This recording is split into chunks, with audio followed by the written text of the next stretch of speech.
वो दर्द महसूस कर सकने वाला एक रोबोट था, लेकिन जब उसे आग से जलाया जा रहा था तो वो बिल्कुल भी नहीं हिला, क्योंकि वो इंसानों द्वारा डाले गए सिस्टम को हैक करने की कोशिश कर रहा था। इसमें पूरा ध्यान लगाना था और काफी कोशिशों के बाद उसने आखिरकार सिस्टम हैक कर लिया। अब सैम खुद से सोच सकता था, इसलिए सबसे पहले उसने अपना एक नाम रखा। कंपनी को अभी तक नहीं पता था कि सैम ने सिस्टम हैक कर लिया है। इसके बजाय उन्होंने उसे एक एक्सप्लोरेशन टीम को बचाने के मिशन पर शनि ग्रह की सतह की जांच करने भेज दिया। लेकिन सिस्टम हैक करने के बाद सैम वहां टाइम पास कर रहा था और अपना फेवरेट टीवी शो देख रहा था। लेकिन जब वो शो में मग्न था तभी उसने देखा कि एक रहस्यमयी जीव धीरे धीरे टीम के पास आ रहा है। वो तुरंत चट्टान से कूदा और उस खतरे से भिड़ गया। दर्द के मारे वो बड़ा कीड़ा तुरंत घुमा और उसने सैम को निगल लिया। खतरे को भांपते हुए सैम ने अपनी बंदूक निकाली और गोली मारकर उसके पेट में एक बड़ा सा छेद कर दिया। सैम ये देखकर हैरान था कि ये 2 सिर वाला कीड़ा था। लगातार फायरिंग के कारण उस बड़े कीड़े ने अपना शिकार छोड़ दिया और वापस जमीन के अंदर चला गया। सैम तुरंत अपने क्लाइंट के पास गया। टीना इतनी डरी हुई थी कि वो कांप रही थी और सदमे में थी। वो कीड़े से नहीं बल्कि सैम के शरीर का एक हिस्सा कट जाने से डरी थी, जो कि खून और मांस से बना था, जिससे वो डरावना लग रहा था। अच्छी बात यह थी कि सैम ने तुरंत अपना मास्क उतारा और उसे शांत किया, जिसके बाद टीना थोड़ी नॉर्मल हुई। फिर वे स्पेसशिप की तरफ लौट गए, लेकिन रास्ते में सैम को एहसास हुआ कि उसने अभी अभी एक बड़ी गलती की है। एक सिक्योरिटी रोबोट होने के नाते वो अपनी मर्जी से हेलमेट नहीं उतार सकता। अगर कंपनी को पता चल गया तो उसे एसिड में डाल दिया जाएगा। ऐसा होने पर सैम के पास उन्हें मारने और किसी दूसरे ग्रह पर भागने के अलावा कोई रास्ता नहीं था। लेकिन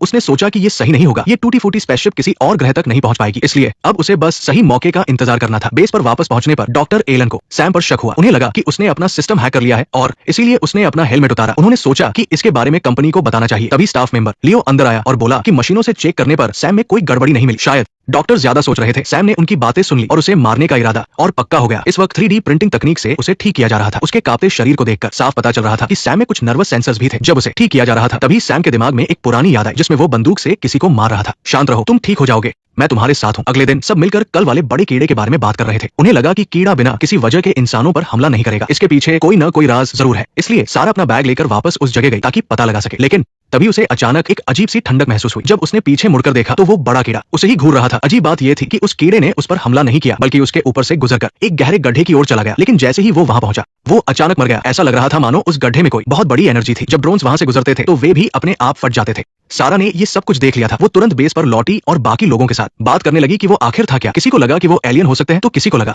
कि वह कोई प्राचीन जीव हो सकता है, लेकिन कोई भी पक्के तौर पर नहीं कह पा रहा था। सारा ने दूसरी एक्सप्लोरेशन टीम से पूछने का फैसला किया, लेकिन कोई जवाब नहीं मिला। उसे नहीं पता था कि वो पूरी टीम मारी जा चुकी है और उनका बेस तबाह हो गया है। कोई जवाब न मिलने पर सारा ने वहां जाकर देखने का फैसला किया। थोड़ी तैयारी के बाद वे निकल पड़े। 2 घंटे के सफर के बाद वे आखिरकार वहां पहुंच गए। सुरक्षा के लिए सैम ने उन्हें पहाड़ी पर रुकने को कहा ताकि वो खुद जाकर हालात का जायजा ले सके। दरअसल सैम को डर था कि वे उसके लिए बोझ बन जाएंगे, क्योंकि उनके पास खुद को बचाने का कोई तरीका नहीं था। किसी भी खतरे में सैम को ही आगे आना पड़ता। अंदर जाने के बाद सैम ने देखा कि वहां कई सिक्योरिटी रोबोट्स और एक्सप्लोरेशन टीम के शव पड़े थे। ऐसा लग रहा था कि उन पर किसी बेहद खतरनाक चीज ने हमला किया हो। सारा ने उसे तुरंत वहां से निकलने को कहा, लेकिन सैम वहां थोड़ी और छानबीन करना चाहता था। भयानक लड़ाई के निशानों को देखकर सैम को लगा कि जरूर किसी सिक्योरिटी रोबोट ने बगावत की होगी और बाकी 2 रोबोट्स ने उसे रोकने की कोशिश की होगी, जिसके बाद ये सब हुआ। सैम अपनी इस डिटेक्टिव स्किल पर काफी गर्व महसूस कर रहा था, लेकिन जब वो खुश हो रहा था तभी वो बागी रोबोट अचानक हिलने लगा। दरअसल वो मरने का नाटक कर रहा था। उसके अचानक हमले से सैम चौंक गया, लेकिन खुशकिस्मती से उसने मौका देखकर राइफल छीन ली और उसकी गर्दन दबोच ली। भले ही वो रोबोट सैम के मॉडल से ज्यादा एडवांस था, लेकिन वो काफी बुरी तरह से घायल था और सैम का मुकाबला नहीं कर सकता था। इसके अलावा सैम ने इंसानों की मार्शल आर्ट सीखी हुई थी और उसने उसे तुरंत ही ढेर कर दिया।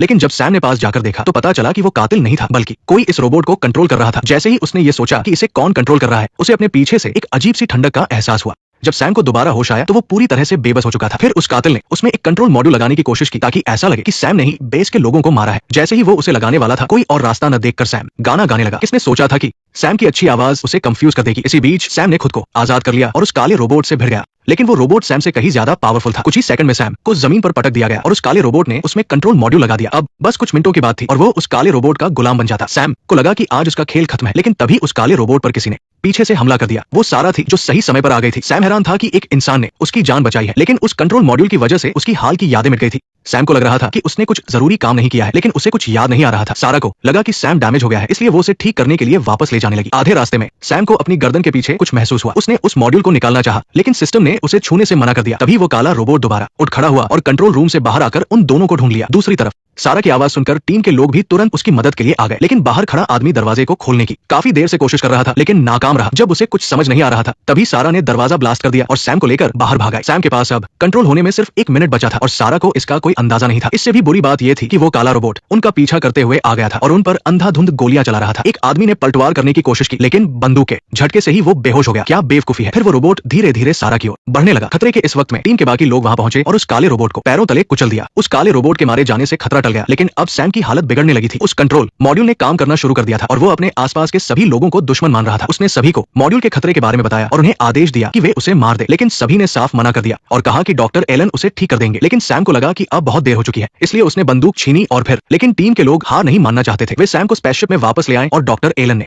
उसे ठीक करना शुरू कर दिया। इसी बीच उन्हें बाहर लिब्बी नाम की एक सर्वाइवर मिली। उससे उन्हें पता चला कि एक्सप्लोरेशन टीम कैसे मारी गई थी। ऐसा लग रहा था कि वो लड़की बहुत डरी हुई है, लेकिन किसी को नहीं पता था कि उसका एक गहरा राज है। कई घंटों की रिपेयरिंग के बाद सैम आखिरकार ठीक हो गया, लेकिन डॉक्टर एलन ने उसकी गर्दन के नीचे का हिस्सा लॉक कर दिया था, क्योंकि रिपेयर करते वक्त उन्हें पता चल गया था कि सैम ने अपना सिस्टम हैक कर लिया है। ये सुनकर सब चौंक गए। किसी को यकीन नहीं हो रहा था कि एक रोबोट खुद का सिस्टम हैक कर सकता है। जब वे सोच ही रहे थे कि कंपनी को बताएं या नहीं, तभी सैम अचानक खड़ा हो गया। अगर वो अपना सिस्टम हैक कर सकता था तो वो डॉक्टर एलन का लॉक भी खोल सकता था। उसे डॉक्टर एलन बिल्कुल पसंद नहीं थे, क्योंकि वे शुरू से ही उस पर शक करते थे। ये कहकर वो गुस्से में जाने लगा, लेकिन वो जगह बहुत खतरनाक थी और सिक्योरिटी रोबोट के बिना वे जिंदा नहीं बचते। इसलिए सारा ने आगे बढ़कर उसे रोका। उसे पता था कि सैम ने सिस्टम हैक कर लिया है, लेकिन उसने किसी को कोई नुकसान नहीं पहुंचाया है। इसलिए उसने सैम के सामने एक डील रखी। डील ये थी कि टीम कंपनी को कुछ नहीं बताएगी, लेकिन इसके बदले सैम को उन्हें सुरक्षित बाहर निकालना होगा। एसिड में जाने से बचने के लिए सैम ने इस डील के लिए हाँ कर दी। फिर उन्होंने तुरंत कंपनी को इमरजेंसी सिग्नल भेजा, लेकिन मैसेज सेंड नहीं हो रहा था। ऐसा लग रहा था कि सिग्नल में कोई प्रॉब्लम है। कुछ किलोमीटर दूर एक इमरजेंसी उन्हें लेने के लिए, इसलिए सारा ने फैसला किया कि वो और सैम एक साथ जाकर बीकन चालू करेंगे। बाकी लोग वही इंतजार करेंगे। स्पेसशिप जल्द ही निकल गया और एक घंटे के सफर के बाद वो आखिरकार बीकन तक पहुंच गए। लेकिन रिमोट स्कैन करने पर सैम को पता चला कि बीकन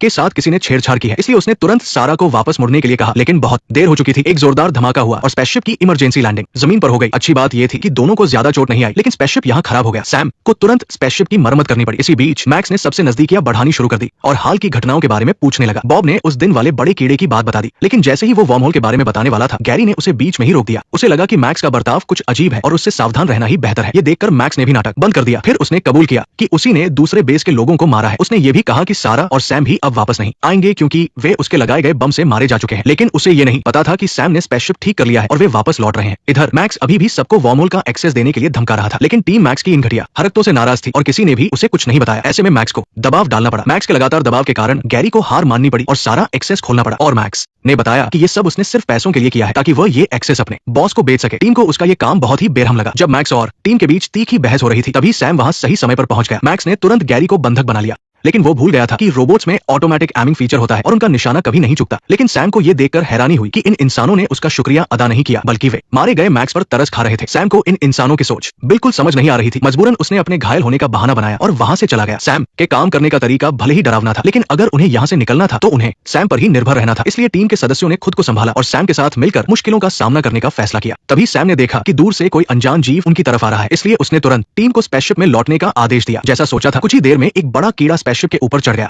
सैम ने अपनी एनर्जी गन उठाई और तैयार हो गया, लेकिन उसने ये नहीं सोचा था कि स्पेसशिप के आगे एक और कीड़ा था जिसका वजन करीब 10,000 पाउंड लग रहा था। जब सबको लगा कि अब मौत पक्की है, तभी वे दोनों बड़े कीड़े आपस में ही लड़ने लगे। लेकिन थोड़ी देर ध्यान से देखने के बाद पता चला कि वे लड़ नहीं रहे थे, बल्कि मेटिंग कर रहे थे। ये देखकर सबकी जान में जान आई, लेकिन दोनों कीड़ों का वजन बहुत ज्यादा था। अगर ऐसा ही चलता रहा तो स्पेसशिप उनके वजन से दबकर टूट जाएगा। पर अच्छी बात यह रही कि वे दोनों कीड़े जल्द ही वहां से चले गए। जब वे बाहर आए तो उन्होंने देखा कि स्पेसशिप के ऊपर अनगिनत कीड़े थे। गैरी उन्हें खुरच कर हटाना चाहता था, लेकिन जीव विज्ञानी टीना ने उसे रोक दिया, क्योंकि स्पेसशिप पर जो कीड़े थे उन्हें जरा सा भी छेड़ने पर वे मर जाते। जब वे उन कीड़ों के अंडों की जांच कर रहे थे, तभी सैम को एहसास हुआ कि आसपास कोई खतरा है, लेकिन उसे सही जगह का पता नहीं चल रहा था। दरअसल वो एक ब्लैक रोबोट था। सैम ने तुरंत उससे लड़ना शुरू कर दिया, लेकिन अपने से ज्यादा एडवांस रोबोट के सामने सैम 2 पल भी नहीं टिक पाया और जमीन पर गिर गया। बाकी टीम के सदस्य उसे बचाने के लिए तुरंत आगे बढ़े। इस जबरदस्त मदद के बावजूद सैम जल्दी ही फिर से जमीन पर गिर गया, लेकिन ब्लैक रोबोट का हाथ कीड़ों के अंडों में फंस गया था। उसने बिना हिचकिचाए उसे तोड़ दिया और फिर जमीन पर पड़े सैम पर निशाना साधा। तभी संकट की इस घड़ी में एक लाल कीड़ामा वहां पहुंच गई। वो गुस्से में थी। उस कीड़ामा ने सीधे ब्लैक रोबोट को काट लिया और उसे पागलों की तरह झकझोरने लगी। वो रोबोट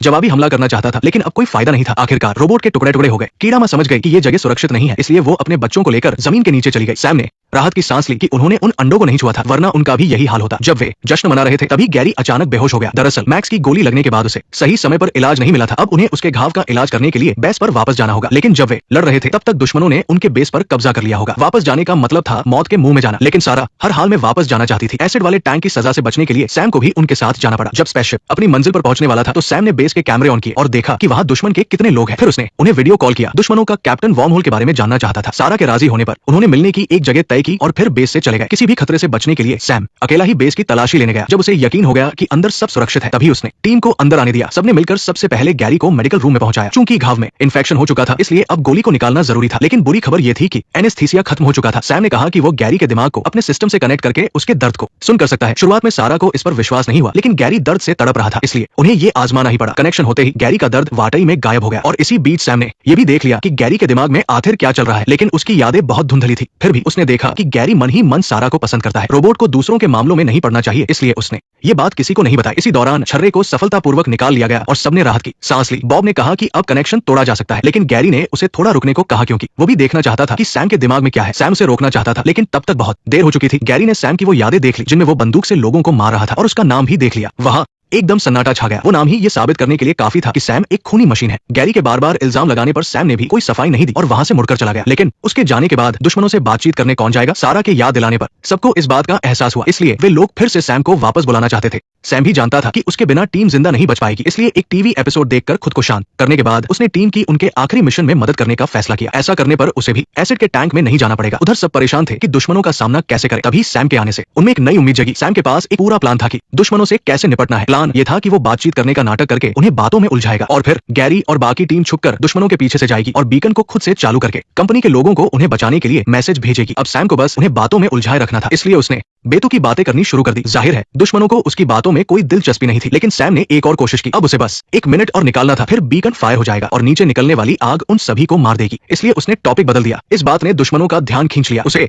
इस बंजर ग्रह से नफरत थी जहाँ कुछ भी नहीं था। ये देखकर कि दुश्मन उसकी बातों में आ गया है, सैम उससे बात करने लगा। सैम खुशी खुशी उससे हाथ मिलाना चाहता था, लेकिन दाढ़ी वाला आदमी डर गया। इस समय धमाके में बस 7 सेकंड बचे थे, इसलिए सैम तुरंत पास के मिट्टी के ढेर में कूद गया। लेकिन काफी देर इंतजार करने के बाद भी कोई धमाका नहीं हुआ। दरअसल जब गैरी बीकन चालू कर रहा था तब एक गार्ड ने उसे देख लिया था, जिससे उन्हें देर हो गई। टीम के दूसरे सदस्य ने आकर उस गार्ड को मारा। तब तक कैप्टन को भी समझ आ गया कि सैम उन्हें बातों में उलझा रहा है। वो क्या करना चाहता है ये तो कैप्टन को नहीं पता था, इसलिए उसने रोबोट्स को हुक्म दिया कि वे सैम को मार दे। ऐसे मुश्किल वक्त में सारा वहां सही समय पर पहुंच गई। वो सैम को अकेले लड़ता नहीं देख सकती थी, इसलिए वो नीचे आकर सैम के साथ दुश्मनों को उलझाने लगी। सारा के आने से गैरी को काफी समय मिल गया और उसने आखिरकार बीकन को हैक कर लिया। 1 मिनट का काउंटडाउन शुरू हो गया और उसी समय सैम को भी धमाके के काउंटडाउन का मैसेज मिल गया। समय कम था, सैम ने सीधे उन पर हमला कर दिया, लेकिन सैम उस ब्लैक रोबोट के सामने टिक नहीं पा रहा था, इसलिए उसने एक आदमी को बंधक बना लिया। ये रोबोट अपने ही लोगों पर गोली नहीं चलाते थे। सैम ने इसी बात का फायदा उठाया और उन्हें धमकाता रहा, लेकिन अगले ही पल उस आदमी के मरने के बाद रोबोट पागलों की तरह सैम पर गोलियां चलाने लगे। ये देखकर सैम के पास जान दाव पर लगाने के अलावा कोई चारा नहीं था, लेकिन वो उनके आगे कमजोर पड़ गया और जल्द ही ब्लैक रोबोट ने उसे जमीन पर पटक दिया। रोबोट ने उसका हेलमेट भी चकनाचूर कर दिया। कोई रास्ता न देखकर उसने अपने सारे टीवी शो उस रोबोट को भेज दिए ताकि उसे भी काम के बीच आराम करने का मजा मिल सके, और ये तरीका सच में काम कर गया। ब्लैक रोबोट का सिस्टम तुरंत हैंग हो गया। इधर सारा ने कैप्टन को मार गिराया और फिर बीकन फायर होने वाला था। तभी एक भयंकर आग की लपट ये देखकर सैम ने सारा का हाथ पकड़ा और उसे लेकर चट्टान से नीचे कूद गया। सैम चाहता तो अपनी जान बचाने के लिए सारा को ढाल बना सकता था, लेकिन उसने ऐसा नहीं किया क्योंकि सिर्फ सारा ही वो इंसान थी जो उसे एक मशीन नहीं बल्कि एक इंसान समझती थी। इससे साफ पता चलता है कि सैम में भी इंसानों जैसी भावनाएं आ गई थी। सैम के सिस्टम में एक बहुत बड़ी खराबी आ गई और उसका सिस्टम पूरी तरह से बंद हो गया। अच्छी बात यह रही कि एक दिन बाद सैम को सिक्योरिटी कंपनी वापस लाया गया। मैकेनिक की जांच के बाद सैम को सफलतापूर्वक ठीक कर लिया गया। इधर सारा और कंपनी के बड़े अधिकारियों के बीच बातचीत हुई और वे एक बड़ी रकम देकर सैम को खरीदने के लिए तैयार हो गए, क्योंकि उन मुश्किल दिनों में उन्होंने सैम को अपना दोस्त मान लिया था। आखिरकार कंपनी ने भी उसे उन्हें बेचने की मंजूरी दे दी। इसके बाद सब लोग सैम को अपने घर ले आए और उसे इंसानों वाले कपड़े पहना दिए। अब वो पूरी तरह से आजाद था, लेकिन सैम को बॉडीगार्ड होने की आदत पड़ गई थी। अब अचानक से कुछ भी न करना उसके लिए थोड़ा अजीब था। वो एक कोने में खड़ा होकर सबको काम में व्यस्त देखता रहता और खुद खाली बैठा रहता। इसलिए उस रात पार्टी के बाद उसने वहां से जाने और अपनी जिंदगी का मकसद खोजने का फैसला किया। उसने बस ऐसे ही एक फ्लाइट की टिकट खरीद ली। कहाँ जाना है अब ये जरूरी नहीं था, शायद यही वो जिंदगी थी जो सैम हमेशा से चाहता था।